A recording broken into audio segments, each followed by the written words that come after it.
நேர்கள் அனைவருக்கும் அஸ்ஸலாமு அலைக்கும் வரஹ்மத்துல்லாஹி வபரகாத்துஹு. உங்கள் மீது சாந்தியும் சமாதானமும் உண்டாகட்டும்.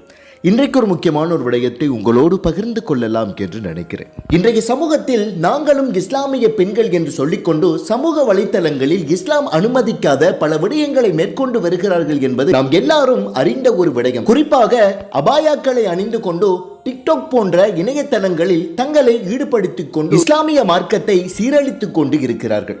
ஆனால் அதற்கு மாற்றமான ஒரு சம்பவம் ஒன்று அண்மையில் நடைபெற்றிருக்கிறது. இலங்கையைச் சேர்ந்த ஒரு இஸ்லாமிய சகோதரி திருகோணமலைக்கு செல்லக்கூடிய பஸ்ஸில் அமர்ந்து கொண்டு மறைமுகமாக தன்னுடைய பையில் இருக்கின்ற குர்ஆனை ஓதக்கூடிய காட்சி சமூக வலைத்தளங்களில் ஒரு பேசு பொருளாகவே இன்று மாறியிருக்கிறது. குறிப்பாக பஸ்ஸில் ஏறி அமர்ந்தாலே அங்கே குத்து பாடல்களும் காதல் காவியம் போன்ற பாடல்களும் தான் அதிகமாக ஒலித்துக் கொண்டிருக்கும். அந்த சந்தர்ப்பத்திலும் கூட இந்த சகோதரி குர்ஆனை ஓதுகின்ற விடயம் அனைவரையுமே மெய்சிலிருக்க வைத்தது. நாங்களும் இஸ்லாமிய பெண்கள் என்று சொல்லிக்கொண்டு அபாயக்களை அணிந்து கொண்டு சமூக வலைத்தளங்களில் வலம் வரக்கூடிய பெண்களுக்கு இந்த சகோதரி ஒரு அழகான ஒரு எடுத்துக்காட்டு.